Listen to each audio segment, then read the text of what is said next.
ज़िंदगी में रहिए हमेशा मगन और करता है स्वागत आपका इस चैनल पर गगन। तो मेरे दोस्तों कैसे हैं आप लोग। आज हम शुरुआत करेंगे क्लास 8 का चैप्टर नंबर 1 है जिसका नाम है विज्ञान और तकनीकी के क्षेत्र में नवीनतम प्रगति। ये पार्ट 2 है। पार्ट 1 में हमने इसमें बात किया कि किन किन क्षेत्रों में टेक्नोलॉजी का विकास हुआ है और हम अपने विज्ञान के माध्यम से कैसे उसको आगे बढ़ाए हैं।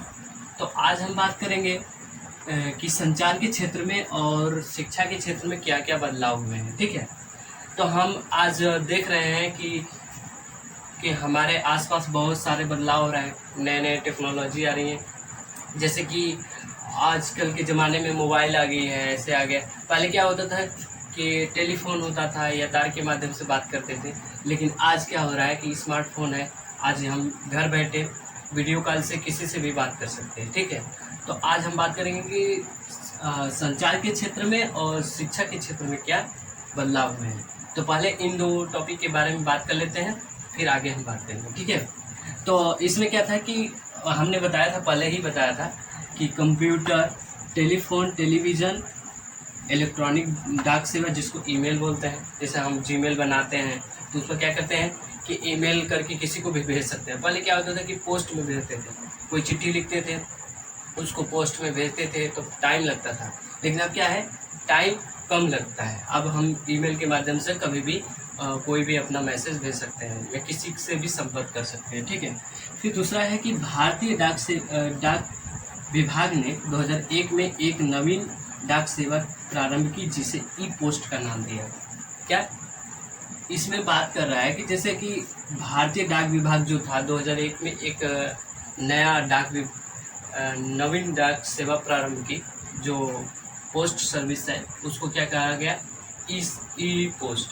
तो इसके माध्यम से क्या होता है कि ई पोस्ट के माध्यम से हम ऑनलाइन भी कोई भी चीज़ पार्सल कर सकते हैं, कोई भी चीज़ दे सकते हैं। ठीक है, इसके बाद जैसे कि ईमेल हो गया, ईमेल भी एक डाक का ही मतलब उदाहरण कह सकते हैं। तो संचार के क्षेत्र में बहुत सारे बदलाव हुए हैं। यही नहीं कि इतने ही सारे बदलाव हुए हैं, लेकिन इसमें जो मुख्य बातें थी हमने इसमें बात की। ठीक है, इसके अलावा जो संचार के क्षेत्र में बदलाव हुआ है, क्या हुआ है कि 3G, पहले क्या है 2G मोबाइल था, फिर 3G मोबाइल है, फिर 4G मोबाइल है, अब क्या आया है 5G मोबाइल है, जिसको 3rd जनरेशन, 4th जनरेशन और 5th जनरेशन और 2nd जनरेशन तो पहले ही था। ठीक है, अब क्या हो रहा है कि जो इंटरनेट का जो डाटा सर्विस है, इंटरनेट है, बहुत फास्ट हो गया है। आज हम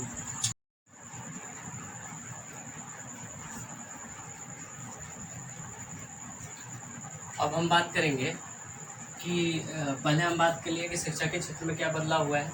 अब हम बात करेंगे कि अंतरिक्ष के क्षेत्र में क्या बदलाव हुआ है। क्या अंतरिक्ष के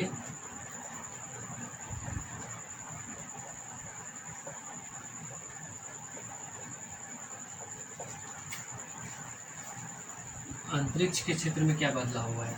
तो हम भारत के संदर्भ में बात कर रहे हैं, यानी भारत के बारे में बात कर रहे हैं। तो भारत के अंतरिक्ष संगठन के बारे में बात करेंगे, इसरो के बारे में बात करेंगे, इनकोस्पार के बारे में बात करेंगे।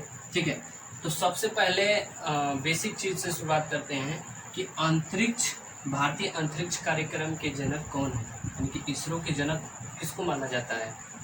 तो यहाँ पर आंसर है कि भारतीय अंतरिक्ष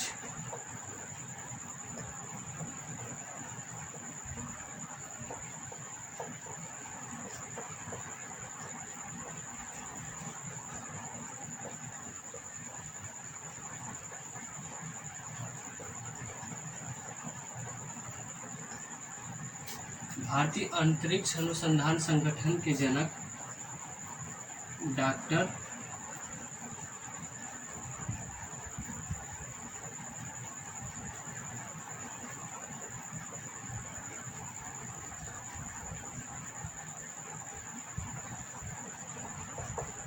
देखिए,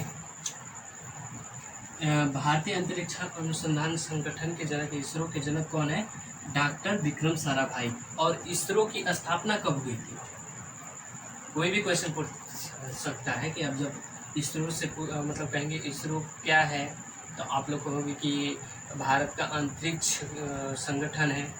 और पूछेंगे कि अंतरिक्ष मतलब इसरो के जनक कौन है, यानी कि उनकी स्थापना कौन की थी इसरो की, तो डॉक्टर विक्रम साराभाई थे।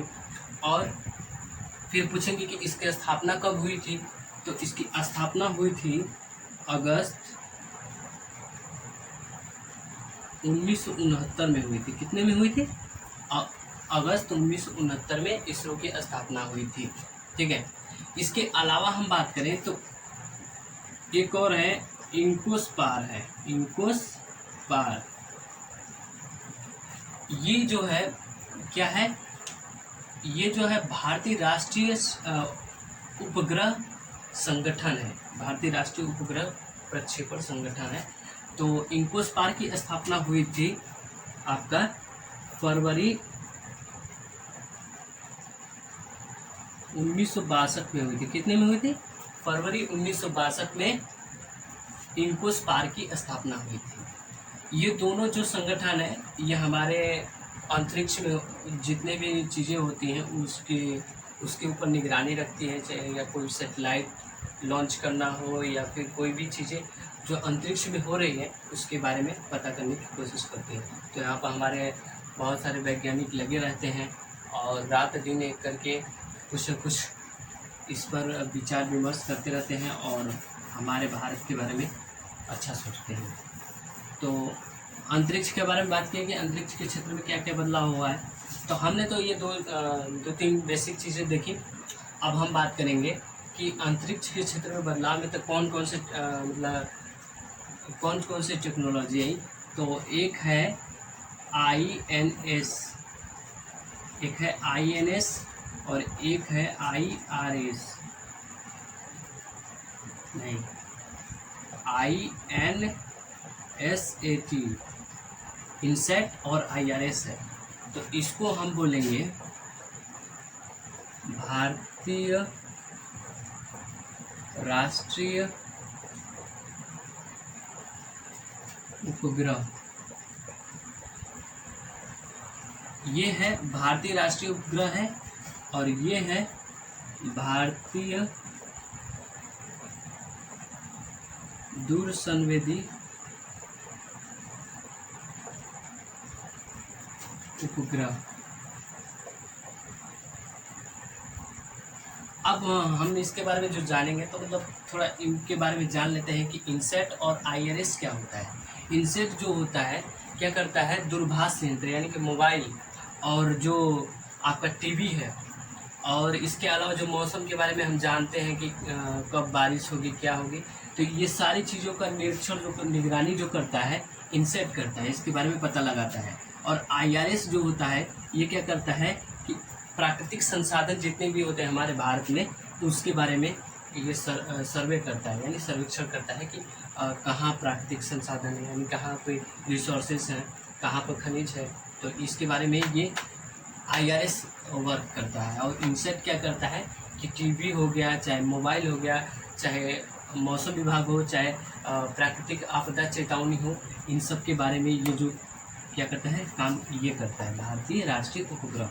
ठीक है, ये दोनों बातें हो गई। फिर एक और है PSLV और एक है GSLV। PSLV है और GSLV है, ये इसको बोलते हैं ध्रुवीय उपग्रह प्रक्षेपित यान, ध्रुवीय उपग्रह प्रक्षेपित यान, और इसको कहते हैं भूस्थैतिक प्रक्षेपित यान। ये जो ध्रुवीय उपग्रह प्रक्षेपित यान है यानी कि प्लैनेट सैटेलाइट लॉन्चिंग वैन, और इसका नाम है जियोलॉजिकल सेंसिंग लॉन्चिंग वैन।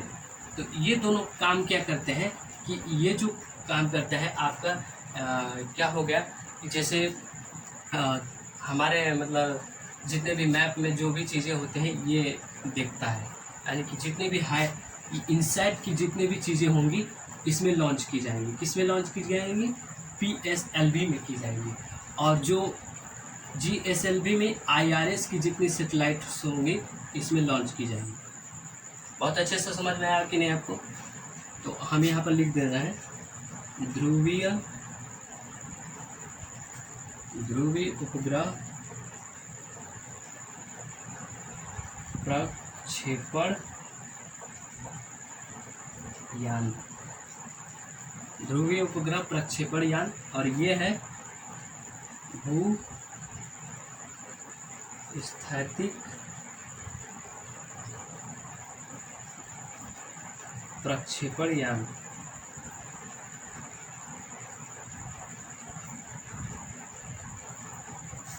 यह ध्रुवीय उपग्रह प्रक्षेपण यान है, भूस्थैतिक उपग्रह प्रक्षेपण यान है। ये उपग्रह हम थोड़ा भूल गए हैं, यहाँ पर लिख देंगे।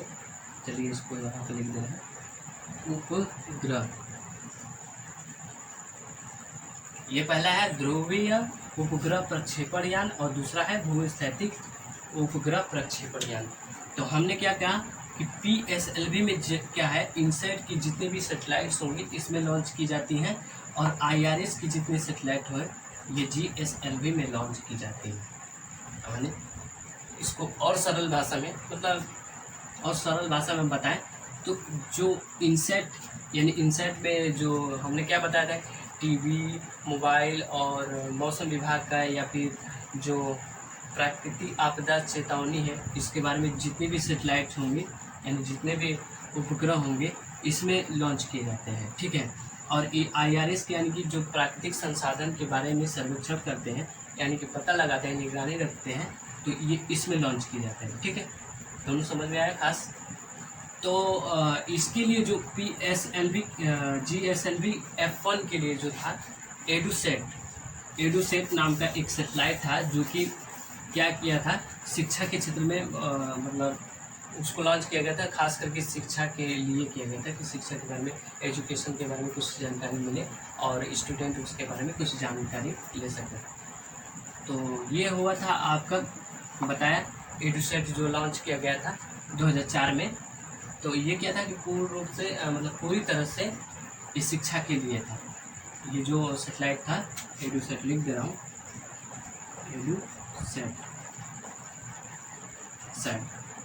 सैट लिखे तो सैट लिख दिया। 2004 में बउआ 2004 में लॉन्च हुआ था। तो ये पूर्ण रूप से शिक्षा के लिए मतलब समर्पित था। अब मतलब इसकी कामयाबी के बारे में बात करें, मतलब इसरो की कामयाबी के बारे में तो आप तो देख ही रहे हैं। मंगलयान हो गया, चंद्रयान 1 हो गया, अभी हाल ही में 2023 में चंद्रयान 3 लॉन्च किया गया था। 23 अगस्त 2023 को चंद्रमा के दक्षिणी ध्रुव पर उतरा था। पता है चंद्रमा के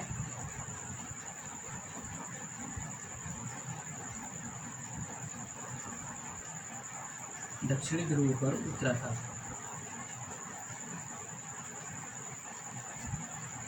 थोड़ा राइटिंग कुछ खास नहीं है लेकिन फिर भी मैनेज कर लीजिए। तो हमने क्या बताया कि चंद्रयान 3 जो था, चंद्रयान 3 ये 23 अगस्त 2023 को चंद्रमा के दक्षिणी ध्रुव पर लॉन्च हुआ था। और एडुसेट के बारे में बताया कि 2004 में लॉन्च हुआ। ये पूर्ण रूप से शिक्षा के ऊपर मतलब समर्पित है, शिक्षा के लिए। तो इतना मैंने जानकारी दे दिया। आप मतलब रिवाइज करें तो हमने क्या बात किया कि भारतीय अंतरिक्ष कार्यक्रम के अनुसंधान संगठन के जनक कौन थे, तो डॉक्टर विक्रम साराभाई थे, ठीक है। इसरो की स्थापना कब हुई थी, तो इसरो की स्थापना अगस्त 1969 को हुई थी। फिर क्या है कि इनकोस्पार यानी कि भारतीय राष्ट्रीय सैटेलाइट कमीशन की स्थापना कब हुई थी, अनुसंधान, तो उसकी स्थापना हुई फरवरी 1962 में हुई थी, ठीक है। फिर इसके बाद हम बात किए थे इनसैट के बारे में, फिर IRS के बारे में। इनसैट क्या है, इनसैट जो है भारतीय राष्ट्रीय सैटेलाइट है यानी कि उपग्रह है, और IRS क्या है कि भारतीय दूरसंवेदी उपग्रह है। तो ये दोनों क्या था कि इनसैट क्या करता है, इनसैट जो करता है हमारे दूरभाष यंत्र, मोबाइल और टीवी के बारे में मतलब उसमें मतलब नेटवर्क देता है। और ये